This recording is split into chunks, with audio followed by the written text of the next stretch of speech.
And with that, I'm going to come to you now, Philipp, because you are the Chief Sustainability Officer and also, I think, since 1st of April, Head of Raw Materials Procurement. Exactly. For Voestalpine High Performance Metals Division, one of the global leaders in advanced steel and specialty steel solutions.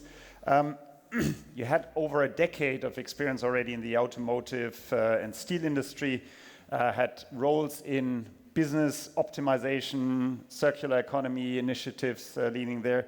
And since 2022, you're leading the sustainability strategy division. You are also on the supervisory board, I think, of EIT Manufacturing, and also on the board of directors of Böhler Uddeholm in Brazil. So I think you have a very strong commitment, not only to the industry, but also to the topics of sustainability. And with that, I'm going to hand over to you. A great warm applause to Philipp, please. Thank you very much. I think we saw at the emotions that the topic I'm talking about is not the easiest one. So, can you share the presentation?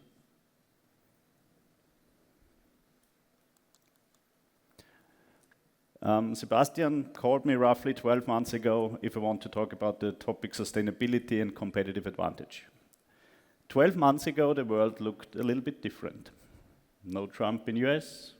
In Europe, the situation was different. Still, I think this is for all of us the most important question we have to ask ourselves.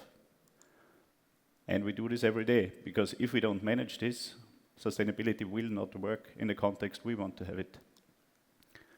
It was mentioned already, we are part of the Voestalpine group. So a combination of materials and processing expertise. So we still have basically the metal base and the downstream processing. And we have product and system solutions. And we are based on different metals. We have titanium, nickel-based alloys, steel, so basically the entire broad portfolio, including the elements which are necessary to produce this. 500 group companies, 50 countries, roughly 50,000 employees, which we need to take care of, because sustainability also means to keep our employees in their jobs to grow the business. We have 4 divisions. Steel division is the one in Austria. If you tell them you work for Voestalpine, you work in Linz. This is where the big blast furnaces are. We have Donawitz, also blast furnace. They produce the rails. We have the so-called metal forming division. They form the metals which are produced in the steel division for the automotive industry, high-rec systems, more and more in the solar business. So also here to really see what are businesses you can develop in. I'm representing the high-performance metals division. For us, the major segments are tool steels, special steels, high-speed steels, but also more and more nickel-based alloys, etc. So everything which with a very high content of alloys. 140 locations worldwide, 13,000 employees, 145,000 customers. So the average piece we sell has 70 kilos. So for a steel company, it's more a pharmacy, I would say. 14 melting furnaces, and only 550,000 tons of raw materials. We saw the figures yesterday, it was different. So from the global world, we are 0.3 per mil. But we purchase 60,000 tons of raw materials, despite the recycled content of 82%. And we have no blast furnace. So those who want to know how to produce the classical steel with direct reduction, hydrogen, I'm sorry, you can leave, I'm the wrong guy. I can't tell you this. If we talk about sustainability, we need to show the figures. So Scope 1 and Scope 2, we started with 2019, this is our jump-off base, we are now at minus 40%. Unfortunately, a combination of also lower volumes. Easiest decarbonisation is always to produce less. Also, this is not what we want. But we set also a lot of measures. That was the reason we achieved this. And for the Scope 3 emissions, we are currently down by minus 10% based on 2019, also based on a lot of measures.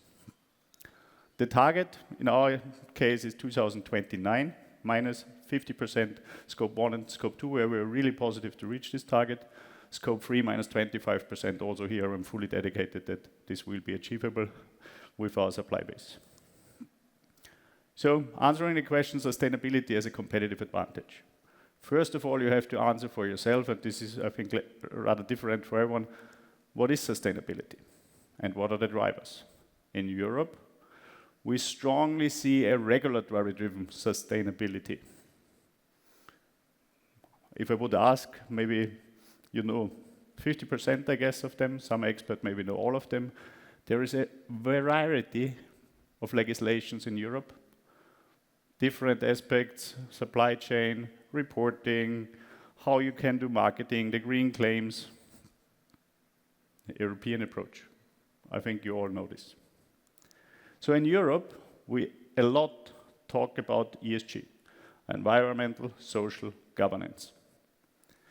And if we look basically to the development we currently have with the financial development, with the business development, we see this.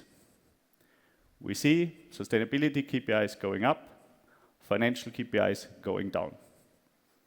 For shareholders, for business owners, this is not what they need. This is not what we expect. We have 50,000 employees we want to employ also in future. And unfortunately, I hope it's different in your companies, but I doubt it. Sustainability in Europe is strongly took into correlation with bureaucracy. So they are, pissed off of sustainability because they need to do reporting, they need consultants, they need to do. This is the current situation. Those who have read the media, yesterday, Merz and Macron decided that CSDDD, the supply chain legislation, will be killed because it's too much bureaucracy. So here, basically, with industrial-driven politics, we see that we move away from the legislations we have. We have China. Profit, growth-driven sustainability. Again, sustainability. 10% of the Chinese GDP is already generated by clean technologies. This is electromobility, batteries, solar, you can read it. What comes in hand with these investments is that the energy costs come down because they managed, due to the industrialization of the solar panel production, of the production of the wind parks, now also storage solutions and also in nuclear power, the energy costs come down. And this curve, if you look at it any year, it's getting steeper and steeper. So due to the investment in solar energy, they generate the competitive advantage, which is especially in the metals industry, energy is basically strongly linked to costs. So minus 36% until 2050, I'm strongly convinced this will be steeper. For me personally, the only target can be to combine people, planet, and profit. So working in Europe, keeping the industry in Europe, this is really one of my dedications and where I put my energy in.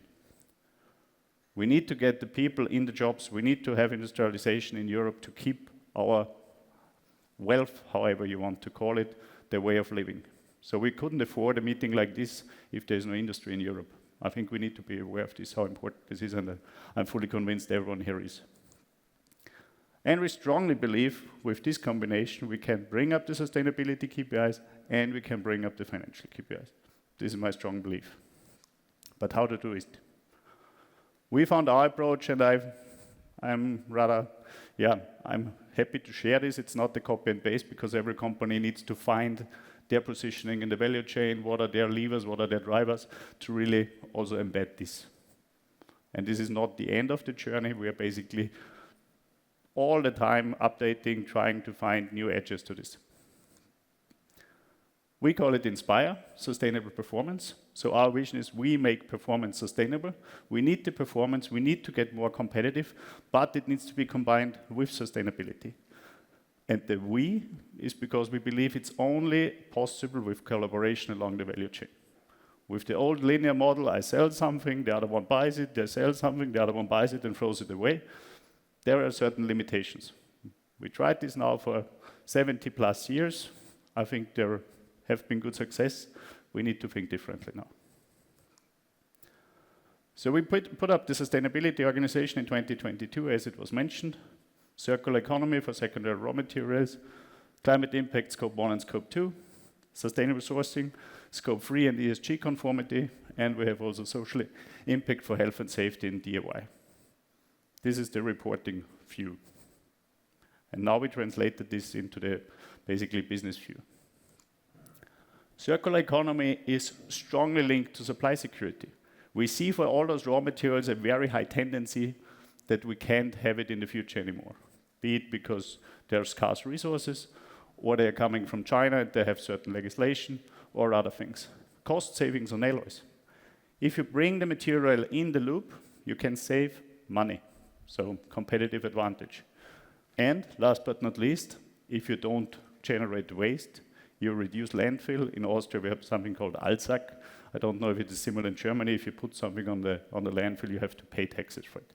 So that's one-to-one link to costs. Climate impact. You can work a lot on energy cost savings. You can increase the resilience in the energy supply. We saw it now with Spain and Portugal. The energy net with the renewable part is not that resilient anymore as it was in the past. This means we have a fluctuating net. If you understand negative net costs at certain times and you can use this, you save on the one hand side costs and you become more resilient because you can stabilize the net. Third topic, sustainable sourcing.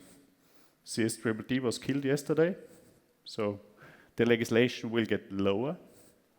Still, also very important, if you understand your supply base, you can work in regards to supply security. You work on your company reputation. We all saw certain media news feeds in the past years where this was basically touched, and the compliance topic. Nevertheless, compliance is still rather high in Europe. As it was mentioned already, we merged now the commercial purchasing with the sustainable purchasing, because it doesn't make any sense that the sustainability guy comes, or woman, sorry, and asks, oh, you need to fulfill this, and then the commercial guy comes and says, okay, give me the best price, I don't care what the other one says. This was the reality. And now basically we really embed in the entire RFQ process that already sustainability is a major part of it, and I think this is the only way forward. And social impact in Europe, I think the war for talents is something which was strongly discussed 2 years ago. Currently it's a little bit less, but I'm rather sure this will come again. Also here, if you have a clear profile, you work on healthy employees, employee engagement, future employees, this can raise your performance of the company tremendously. So also understanding what are the levers in regards to what you do, what you need to do, and what is the positive impact. We built a so-called Sustainability Academy for awareness and training. This is currently internally. We saw yesterday with CBMM that this is also rolled out externally, what is fantastic, I think. And we built something, we call it Sustainable Business Solutions, where we really want to push and bring the solutions we developed in our downstream supply chain and how they can basically participate from certain things we developed. This is Inspire. If you want to sell something, you need to understand the company you want to sell to. And currently, we see completely different mindsets on our customer side. Some are regulatory driven, so be it if you're in Europe, Asia, US, Canada, you have different regulations and they want to fulfill this. This is the foundation. Can be zero in certain countries, but usually you have something. Customers with a sustainability strategy is economically driven. This is what Voestalpine does. So they understand the levers and they want to have us as a partners to really get the potentials out of it. And last but not least, the intrinsic or the reputation-driven companies. Patagonia is investing a lot of money because this is driven by the founder. He's not in the company anymore as far as I know, but still 99% of the company is owned by the planet. So the planet has an interest that it is a sustainable company. There are also others, I'm not allowed to tell them, but in the metals industry, there are very interesting companies, in a lot of cases, family-owned businesses with a long-term view, they also want to drive this. So what we started is basically to implement these modules. The frame is very important. If you want to deliver to a customer, you need to fulfill certain minimum criteria. Depends on the country you're delivering to. This can be supply chain directives. We all know this self-assessment questionnaires, EcoVadis, whatever. Yeah, there you have certain standards. And we see from more and more customers that they request a sound decarbonisation roadmap. If you don't have this, you're not part of the game. Second one, we also saw this from CBMM yesterday and also from Outokumpu, to show clearly the footprint of the product you deliver. So basically what emissions you bring to them. And on the second hand, we see this more and more. What is the recycled content? So how many primary alloys are needed to produce this product? And this is again linked to costs. This is linked to CO2. And this is linked to supply security, because they know if there's a cobalt in, it could be that they are not available anymore. The third step, we call it basically decarbonisation solutions. We can offer to customers the usual decarbonisation project we have in our roadmaps.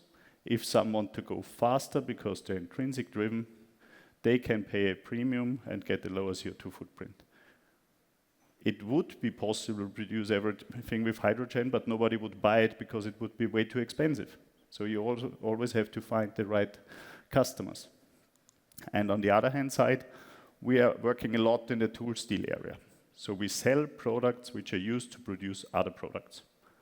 And these tool steels basically generate costs with every shoot you produce. And the idea is to increase the lifetime, so you have less costs per produced part. This can be aluminum part, this can be a plastic part. All of us have the mobile phones on the table, so if you repair something, if you reuse something, that's the best way in regards to sustainability, because you don't need to produce it again. It's not really in the favor of the sales guys, which are paid by additional volumes, because they sell less, but still understanding that the service component is very important, I think helps us all. And as a last topic here, we're intensively working on, we call it tool return or closed material loops, that we really work with customers along an entire value chain down to the users of our tools to establish concept to bring it back. And the idea is really, if there is a cobalt element, if there is a vanadium element, this element should come back to the electric arc furnace as soon as it's not used anymore. In the past, a lot of these elements were lost, so in construction steel or whatever, because it's easier to throw it in a furnace completely than to separate it. We have really, really interesting customers. This topic is something which is tremendously pushed. And the good thing is, we reduce the CO2 emissions because you use less virgin alloys, and you reduce the costs because you use less alloys. So I think that's the perfect situation.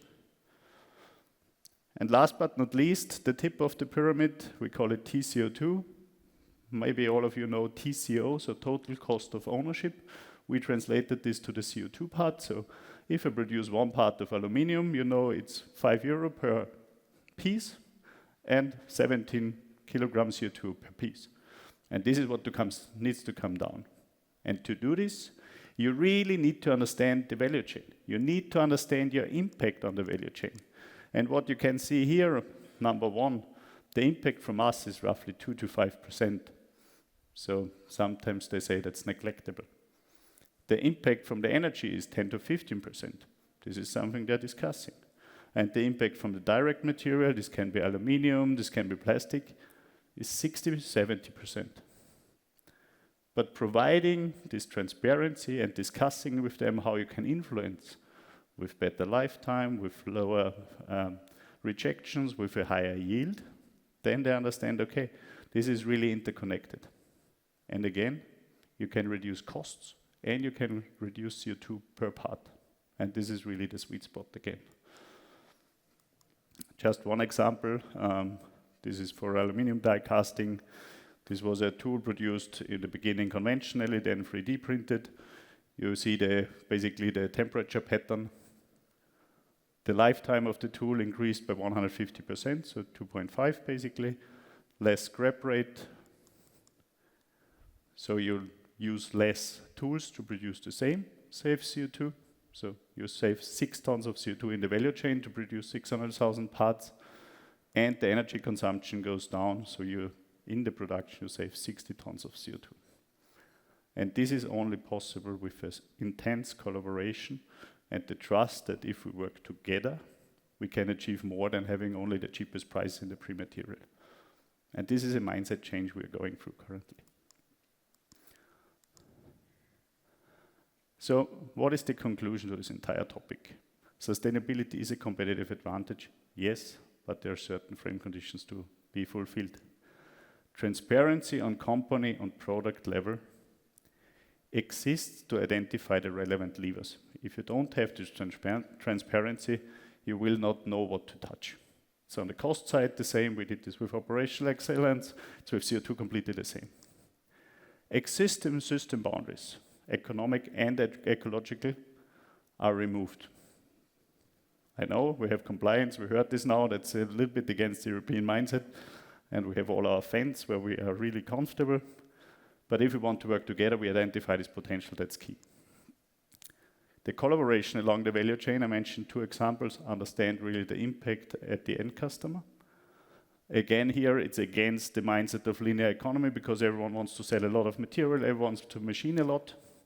But also here, more service, longer lifetime, different mindset. And sustainability needs to be embedded in the business processes. It is not a we do sustainability or, it needs to be an and. So you need to understand the business processes and embed this. And you need to identify for your company, for your core business, what are business models you can implement or you can push. And last but not least, we need skilled and motivated employees. And just one message, because for me personally, this is currently completely lost in all the discussions.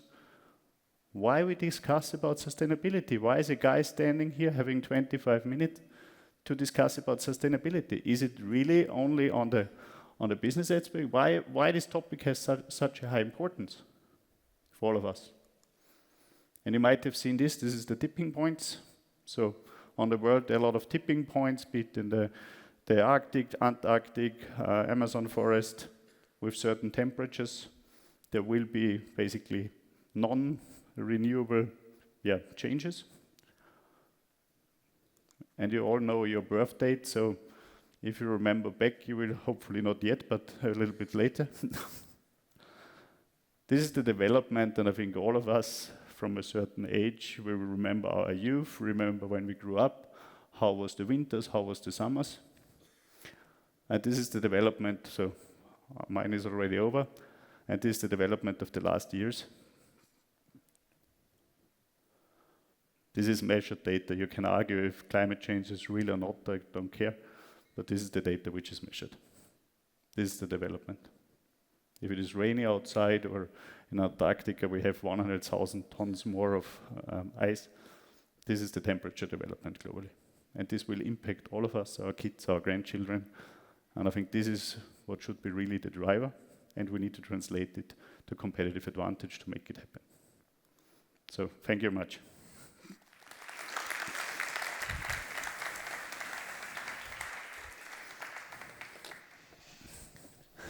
Thanks, Philipp. I think you're absolutely right. Sustainability should not be just a topic that we discuss because we have to. It should be our intrinsic motivation to do something here. Nevertheless, I'm always impressed by Voest, because even your slogan, high performance metals, you're not only producing high performance in the products, but actually high performance is also for you key when it comes to sustainability and value created for your shareholders, your owners, etc. And I think this is the way forward. We need to combine those things, sustainability, financial impact. We live in an economy, and we all need to earn some money. And I think that's the right approach. So thank you very much for that. I can see already there are quite a number of questions coming up for you. And let's stay on the topic of sustainability first. I think one of the elements that we've discussed also yesterday is the impact of CBAM. How do you see that? I mean, you were talking about the Supply Chain Act, that they're cutting that back. What about CBAM? That is being currently introduced with a lot of bureaucracy. What's your view on that? Yeah, CBAM is a bit schizophrenic, and Mr. Moll showed it yesterday perfectly well. Basically, we not only have an issue with more imports from the steel side, which are covered by CBAM, we also have high issues with imports of the final products, which are not covered by CBAM. So basically, you increase the pressure on the manufacturing side if they want to import steel, and this was the development in the last basically 15 years, that more and more steel came in. Now the imports of the final products raise. So CBAM is basically hindering manufacturing in Europe and basically incentivizing bringing the final products on the one hand side, and the other hand side, it's not only about steel, it's also about certain ferroalloys. So it's a ferronickel, ferromanganese, and ferrochromium. So we purchase more expensive raw materials in the future due to CBAM, which again weakens the competitiveness of the European manufacturing. And if they purchase it in China, produce the final product in China, and bring it to Europe, then they save the money. And as long as this basically, this link is not closed, you have additional bureaucracy for higher costs and reduced competitive advantage. Yeah. So again, good idea, execution. I hope there's nothing from the European Union or my compliance department. My opinion. Fair to say. I think it's always, you need to start thinking from the end and not from the beginning. Absolutely. That's what we also say at Metals Hub. Always start what you want to achieve and not... not with the bureaucracy. Exactly. I think staying with this topic of sustainability, there's an interesting question. And of course, you not need to go into green premiums, but I think you alluded to that, the topic of our first customers or Voestalpine customers currently paying green premiums for your products. I think you answered it somehow that you said it really depends on the attitude of the customer, right? Maybe you can quickly clarify that once again. So again, I'm talking about Voestalpine high performance metals. So if someone buying green tech steel from Linz, this is not part of the answer. Yes, we see it for some, but mostly the green premium currently means that they are open to go into a collaboration. So this is basically what we achieve with sustainability and Inspire, that we open doors which have been closed for a long time. So the green premium is not that we add additional costs or pricing. The green premium is they're willing to pay the additional price we have already in our products. And I think this is something we need to understand in Europe. We are a tremendously high price country, Europe, Germany, Austria, and we are already 20-30% above the price of certain competitors. So then to say, okay, I want to have 35%, but maybe some say, okay, the 30% okay because you have a really clear decarbonization roadmap, you have a good pricing. So I think we need to rethink the term green premium, that it is a buying argument again, and maybe compensate some of the additional pricing we have already. This is my opinion on this topic. Yeah. And the growth in terms of sustainability, like your customers purchasing based on sustainability criteria, is that mainly coming from the EU, or do you see that also globally being a trend? Let's say US, other parts where you sell. I mean, you've got 145,000 customers. That's the number that I still had in mind. Interestingly, it more depends on the company structure. So, as I mentioned, family businesses are more long-term oriented, and they, especially if they still have good margins, they're also willing to give a certain premium or to push this topic. We have it in Europe, we have it in US, we have it in Brazil, we have now discussions in Mexico, we have also discussions in Taiwan. So I think it depends more on the this is the last layer, this intrinsic driven companies. It's more independent and not dependent where they are, it's more the mindset within the culture of the company. Well, I'm just looking around whether there are questions also from the audience, so please raise your hand, unless you haven't posted your question already on Menti. Let's move. Yeah, please. Hi, Philipp. Victor from MetalSub. I think, sustainability and the competitiveness that you have is impressive, but the cultural aspect of like working with so many different regions, does it also play a role in this SP and your Inspire topic? So we have a regional setup where the regulations are rather regional driven or even country driven, so there we see a big difference.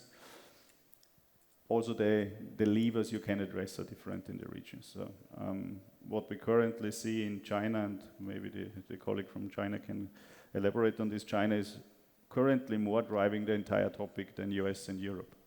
So we all were loving long time, China, and they're just increasing their CO2 emissions. Last year, just to point this out, China reduced the CO2 emissions the first time. So they're going down, not because they're deindustrializing, it's really because they go more into clean tech. So yes, we see differences, but they might not be as obvious as we believe as Europeans. Maybe in the lights of time, one last question, which I'm going to combine based on the questions here, which is, what is the role of digitalization, maybe in combination with raw materials procurement and Scope 3 emissions, because that's closely linked. You need some solutions, I guess, also in order to capture, understand, take decisions based on your supplier's performance. Yeah. When you saw the figures, roughly 70% of our emissions are coming from Scope 3. So this is basically raw materials and logistics and some minor other topics. We have this calendar year the task for and 1st of April, I have now the new role, that we collect the information from the suppliers. Currently, we have it from 30 suppliers, representing roughly 25% of the CO2 footprint we purchase. So now the task is to really roll this out and have the transparency. And I think this is the first step you need to do to really, to decide. Okay. Good. Any further questions? I hope we've answered all the questions here. And I think we need to move on as well. Philipp, once again, thank you very much for your presentation. Thank you. High performance, absolutely.